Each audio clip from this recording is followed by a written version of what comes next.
पाटील कुळामध्ये हे दिव्य रत्न पुत्ररत्न जन्माला आलं होतं। देवाला सुद्धा आनंद होईल असे ईश्वरीय कार्य करण्यासाठीच बाबांचा हा शेतकरी कुटुंबात पाटील कुळात मराठा समाजामध्ये बाबांचा अवतार प्रगट झाला। नव्हे, भगवंतांनी त्यांना पाठवलं होतं। तुकोबराय म्हणतात, तुका म्हणे मज धाडिले निरोपा, मार्ग हा सोपा सुखरूप। सुखरूप असा हा मार्ग दाखवण्यासाठीच त्यांना देवानी पाठवले होते। म्हणूनच अगदी भल्या पाठी उठावं, गार पाण्यानं स्नान करावं आणि त्यानंतर काकडा म्हणावं, पंचरत्न हरिपाठ म्हणावं, गावाला प्रदक्षिणा करावं, खांद्यावर छोटा ध्वज घेऊन हातात टाळ घेऊन भाविकांना भक्ती करण्यासाठी प्रवृत्त करण्यासाठी जनार्दन बाबा नगर प्रदक्षिणा भक्तिभावानं करत होते। दहेगावच्या रहिवाशांना रात्रीच्या बिछाण्यातून झोपेतून जागे करायचं होतं की संसार सुखाच्या अशाश्वत आनंदातून प्रभूच्या भक्तीच्या शाश्वत सुखासाठी जागे करायचं हे जाणकारच जाणत होते। जिकडे तिकडे चांगली चर्चा सुरू झाली। जनार्दन बाबा बालवयात पारमार्थिक परमानंदाकडे गावातील मुलं माणसं सर्व आकर्षित होत होती। ही जनार्दन बाबांची लोकप्रियता घरातील चुलत्याला म्हणजेच बाजीराव पाटलाला सहन होत नव्हती। तेलासारखी कानात पडायची। बाजीराव पाटील व आप्पा पाटील प्रचंड बेचैन व्हायचे। हो म्हणायला लागले की हे आपल्या जनाचे असले उद्योग थांबायलाच पाहिजे। अशी खून गाठ बांधली व तयारीला लागले। प्रथमतः धाक दाखवणे व या पाटील घराण्याला असले भिकारड वागणं हा या घराण्याचा अपमान आहे असे ओरडून दंड वगैरे देत। त्यांना हा भक्तिमार्ग पसंत नव्हता, म्हणूनच ते घरात कोंडून ठेवणं, उपाशी ठेवणं, अवजड कामे सांगणं, वेळा काळाची पर्वा न करता कामे सांगून दमून टाकायचे, झोप मोडायचे, विनाकारण त्रास द्यायचे, मन स्वास्थ्य बिघडायचे, अशा युक्त्या प्रयुक्त्या योजून झाल्या तरीही जनार्दन बाबांच्या भक्तीमध्ये खंड पडला नाही।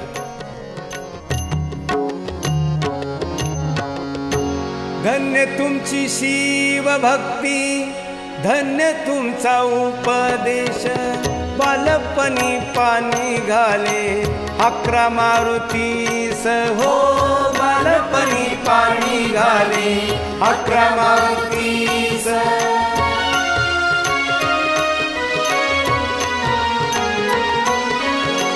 धन्य तुमची शिव भक्ती, धन्य तुमचा उपदेश, बालपणी पाणी घाले 11 मारुतीस। जमून शिष्यगण, जमून शिष्यगण, मार्ग सांगे भक्ती ज्ञान, एक मुखाने बोला बोला सद्गुरु जनार्दन, एक मुखाने बोला बोला सद्गुरु जनार्दन।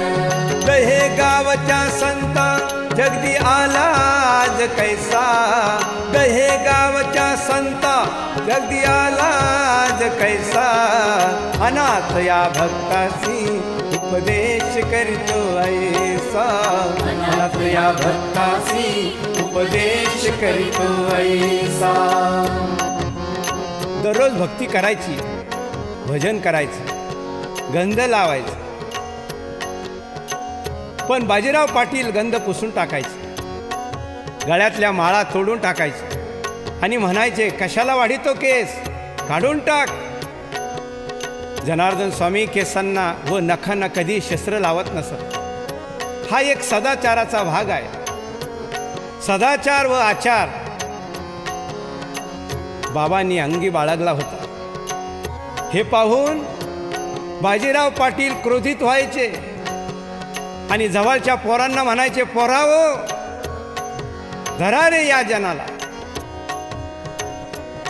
याच्या डोक्याचे केस काढा, याला लिंबाच्या झाडाला बांधा, तुम्हाला मी परतभर पेढे देतो. परंतु सर्व प्रयत्न असफल झाले. न्हाव्याचा वस्तारा बोथट झाला. हे पाहून ते बाजीराव पाटलाचे पित्त आणखीच खवळायचे. हा आमच्या मनाविरुद्ध वागतो म्हणून अनेक प्रकारचे छळ सुरू झाले. खोलीत कोंडून ठेवणं, भाकरीत विष देणं, त्यानंतर तर काट्याच्या पेटलेल्या त्या फासावर फेकून दिलं. परंतु जनार्दन बाबा तरी जिवंत.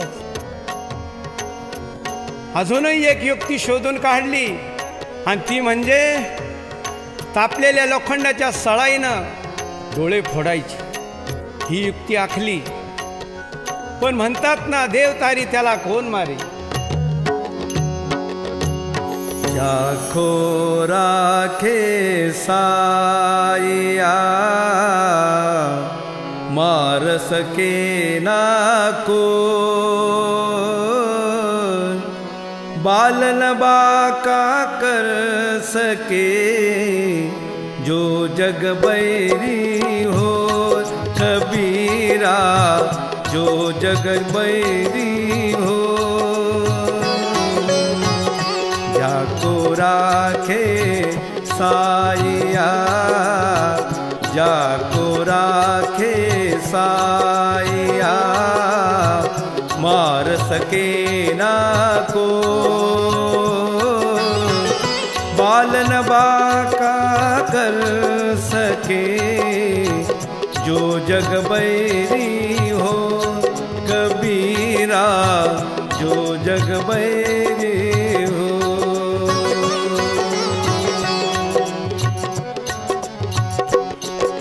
ही बातमी एका ब्राह्मणाच्या कुलकर्णी मावशीला समजली व तिने येणे तेने प्रकारे गुप्त रीतीने जनार्दन बाबांना कळवली व येथून गाव सोडून जाण्यास सांगितले. जनार्दन बाबांनी ईश्वरी संकेत ओळखून काळोख्याच्या साक्षीनं गाव सोडून रात्रीच्या रात्री करंजगावला गेले. मारुती मंदिरात थांबले. पहाटे स्नान नित्यकर्म आटपून तेथील मोठा धनाढ्य शेतकरी व्यापारी खुशाल शेठ, माणिक शेठ यांच्या घरी गेले. रामराम केला व सांगितले की काम करण्यासाठी आलो. शेठनी विचारले, काय काम करशील? बाबांनी सांगितले, तुम्ही सांगाल ते. मजुरी काय घेशील? तुम्ही द्याल ती. शेठनी इतर गडी मंजुरांना बाबांची ओळख करून दिली. बाबांचे शेतीकाम सुरू झाले. बाबांचे काम पाहून शेठ खुश व्हायचे. बाबा एवढे कष्ट करायचे, काम करायचे की दुसऱ्यापेक्षा जास्तच असायचे. एकदा कंबर कसून काम सुरू केले तर झाल्यावरच बाबा बसायचे. मोसंबीचा बाग असायचा. हाळे खंदायचे, पाणी लावायचे. बाबांनी कधी त्या बागेतील मोसंबी तोडली नाही. बाकीचे गडी माणसं धडाधड तोडायचे व खायचे, पण बाबा खाली पडलेली मोसंबी सुद्धा खात नव्हते. स्वतः खुशाल शेठ यायचे, चक्कर मारायचे आणि बाबांना म्हणायचे, तहान लागली तर मोसंबी खात जा. तेव्हा बाबा म्हणायचे, मालकाच्या परवानगीनं शिवाय कोणती वस्तू खाणं पाप आहे.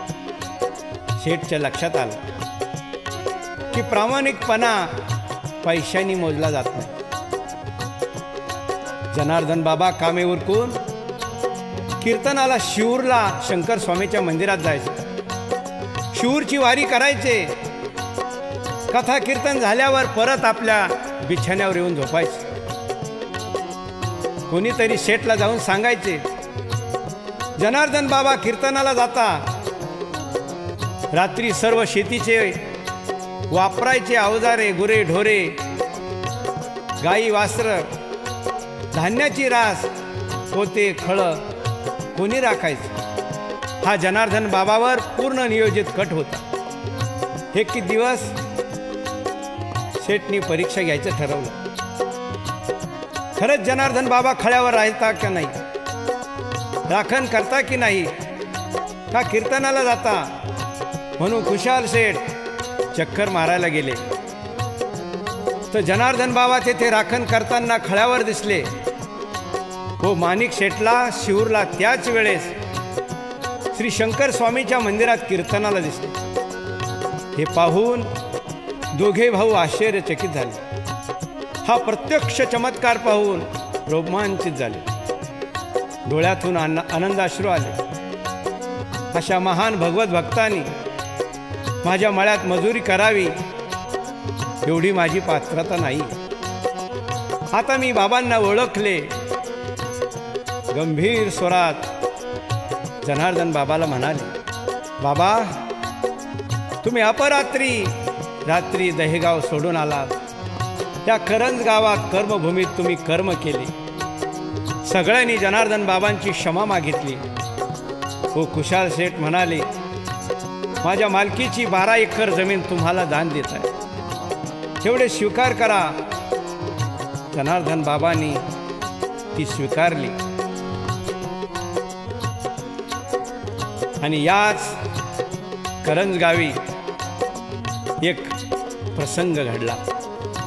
जनार्दन बाबा काम करत असताना डिसेंबर महिन्यात कडाकाची थंडी पडली. पहाटी बाबांनी थंड पाण्याने स्नान केलं. पाण्याचं बर्फ झालं आणि तेच पाणी पायावर पडल्यामुळे एक पाय बाबांचा कायांचा निकामी झाला. पुढे बाबांना काठीचा आधार घ्यावा लागला. काठी टेकत टेकत बाबा पुन्हा दहेगावच्या मारुतीच्या मंदिरात पोहोचले. सर्वांनी पाहिलं. मुले महिला सर्व आनंदित झाले. त्यांनी ही वार्ता म्हाळसा मातेला सांगितली. म्हाळसा माता लगेच हुंदका देत म्हणाल्या, माझा जना आला, माझा जना आला. त्यानंतर म्हाळसाईनं स्वतः स्वयंपाक करून खाऊ घातले.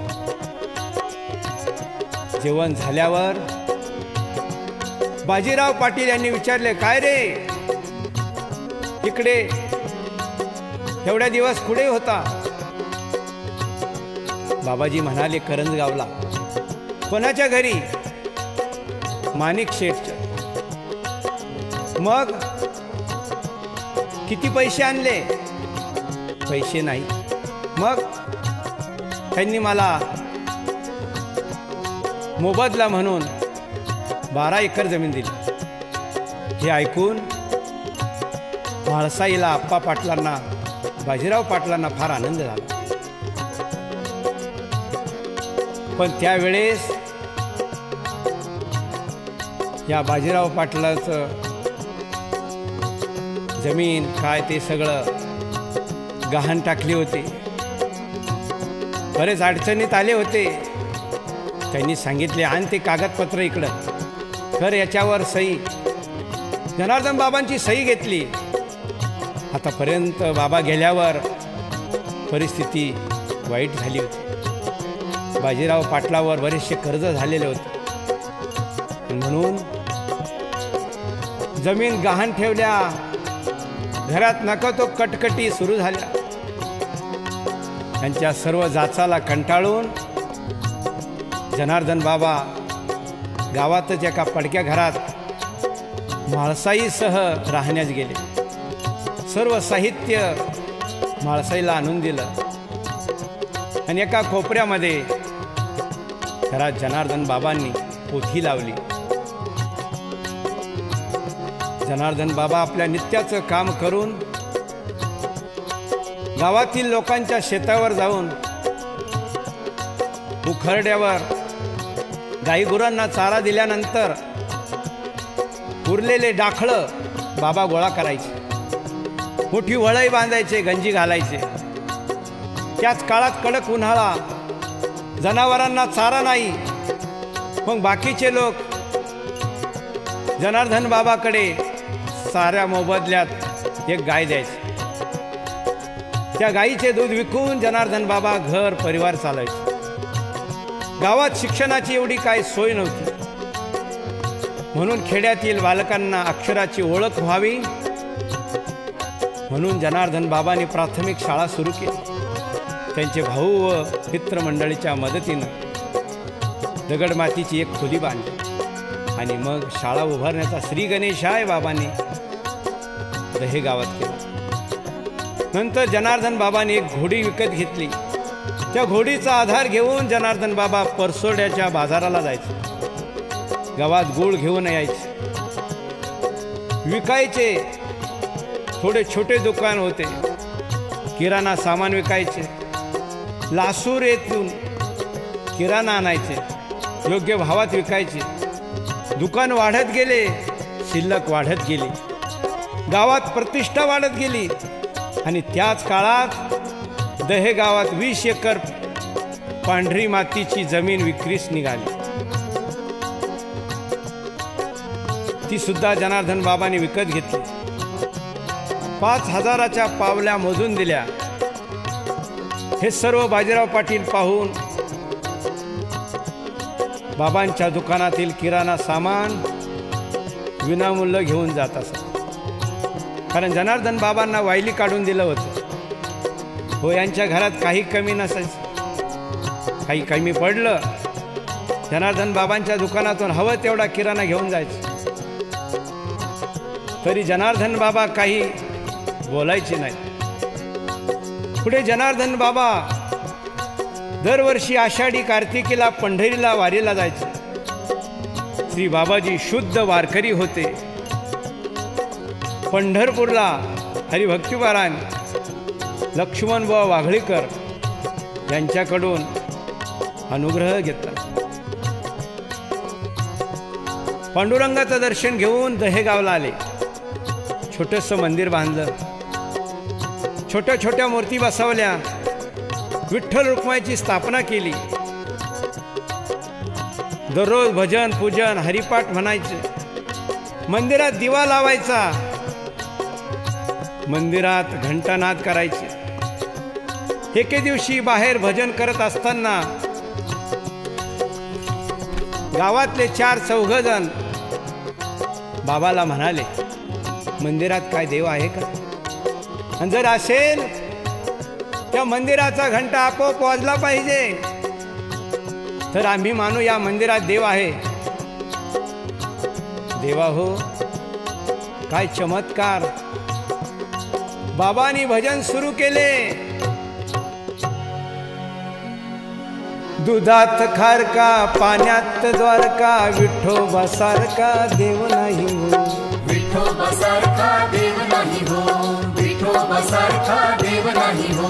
दुधात खारका, पाण्यात द्वारका, विठोबासारखा देव नाही हो.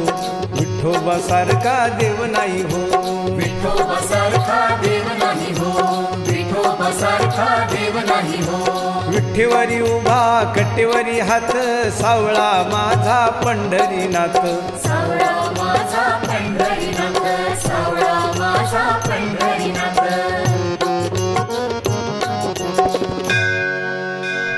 हे भजन म्हणताच मंदिरात घंटा आपोआप वाजला. विरोधकांनी सुद्धा मानलं की खरोखरच जनार्दन बाबांची भक्ती सिद्ध आहे, जनार्दन बाबा देव आहे.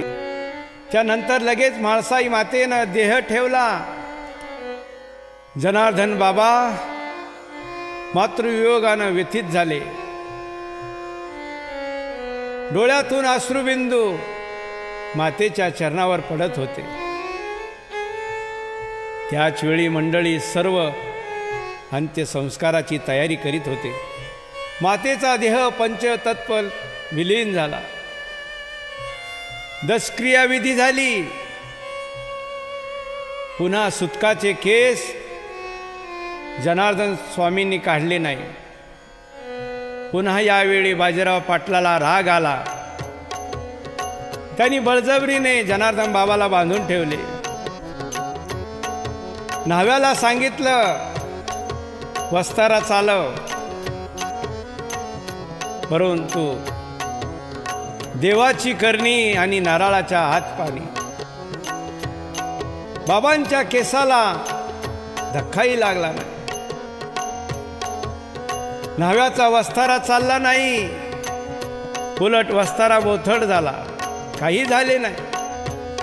बाबांचे वडील आप्पा पाटील त्यांनी सांगितलं. बाबाजींना रागावून बोलले, देवदेव करतो, केस काढत नाही, जा इथून, निघून जा, तिकडं काशीला जा, काशी कर, आम्हाला तोंड दाखवू नको. आणि खरोखरच असं घडलं. बाबा जे गेले परत घरी आले नाही.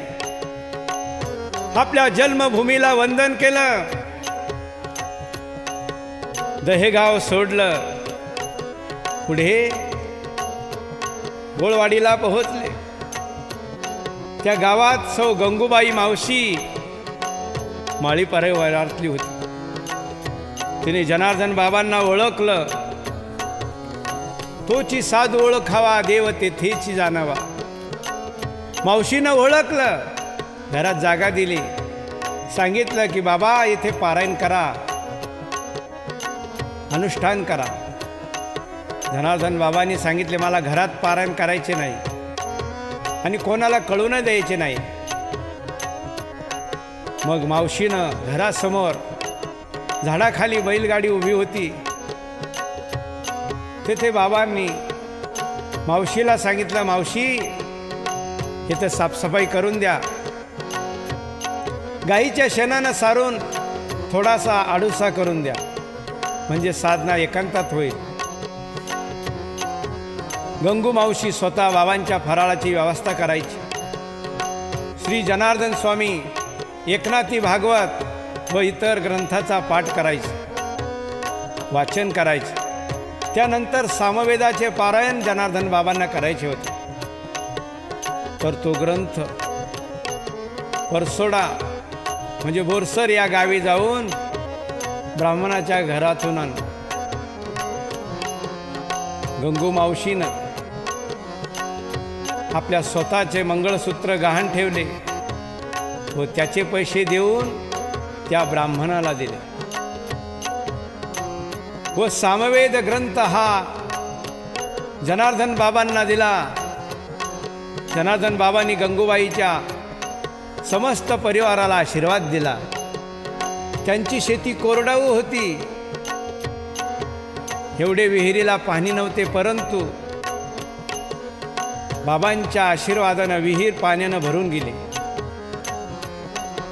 साधू संत यांच्या सेवेनं काय मिळू शकत नाही. त्या विहिरीवर मोठा चालायच्या, आता त्या अहोरात्र मोठा चालायला लागल्या. पाणी कधी कमी पडत नव्हतं. त्यांची शेती फुला फळांनी बहारून गेली होती. एवढा दिव्य अनुभव गंगू मावशीला आला होता. परंतु जनार्दन बाबांना फार मोठी साधना करायची होती. तप करायचं होतं, म्हणूनच सौ गंगू मावशीची बैलगाडी घेऊन जनार्दन बाबा त्या बैलगाडीत बसून गंगू मावशीच्या ओळखीनेच अंदरसूल तपोभूमी नागेश्वर मंदिरात आले. हे नागेश्वर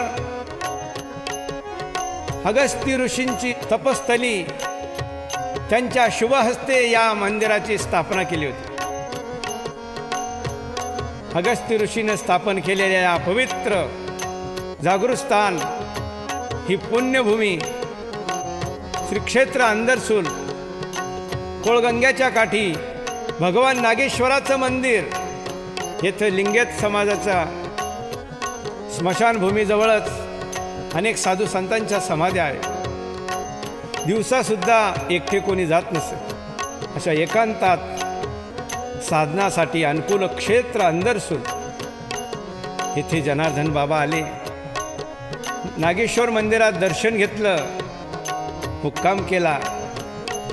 इथेच एक शहादू बाबा वैराग्यशील ब्रह्मचारी, नागेश्वराला सर्वस्व मानणारे, त्या मंदिराची झाडझूड पूजा करायची, लिंबाचा पाला खाऊन साधना करायचे. नागेश्वराचे हे मंदिर निवांत असल्यामुळे काही ठराविक मंडळी तेथे यायची. निवडक लोक तेथे अधूनमधून यायचे. सुरुवातीला जनार्दन बाबांना येथे फार त्रास सहन करावा लागला.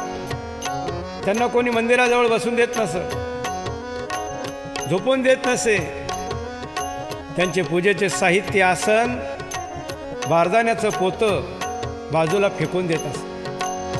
त्यानंतर श्री बाबाजी तेथे असलेल्या स्मशानभूमीत मुक्काम करत व त्यांचा नित्य नियम पाहून तेथील काही मंडळी श्री बाबाजींना परत मंदिराकडे घेऊन आले. बाबाजींना येथे नागेश्वराचा फार अनुभव आला. दररोज अभिषेक, कोळगंगेचं त्रिकाल स्नान, जप तप अनुष्ठान वाचन सुरू झालं. कोणी ओळखीचे नाही, कोणाजवळ काही मागायचे नाही, निष्काम कर्म करायचे. अधूनमधून भूक लागायची, काय खायचं? तर जनार्दन बाबा सांगायचे, जवळच असलेल्या कुपाटीवर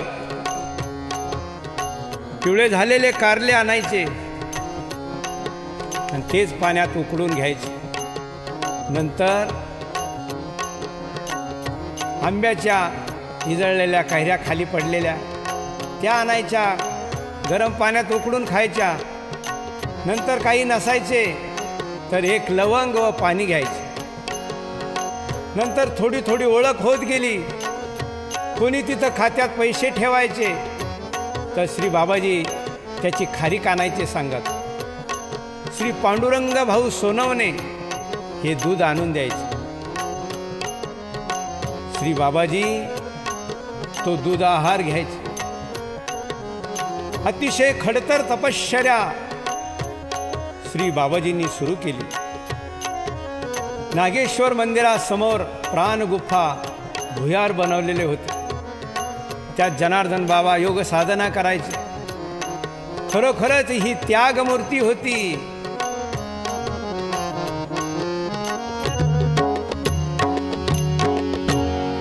त्यागमूर्ती मौनगिरी, साधना हे खडतर करी.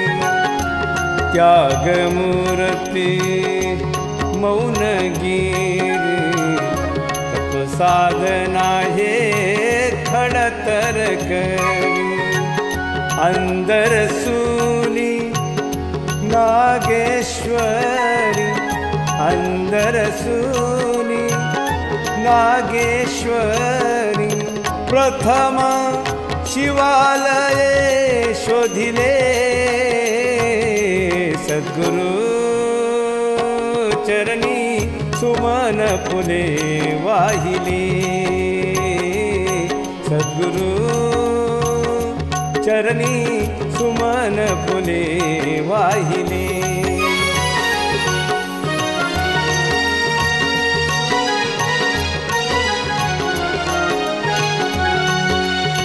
राही उभाज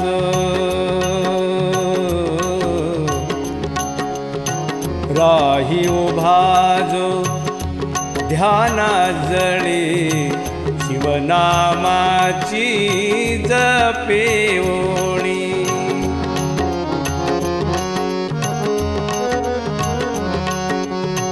तनु कायाही होयलुळी, तनु कायाही होयलुळी. देह शिवनामे रंगले, सद्गुरु चरणी सुमन फुले वाही.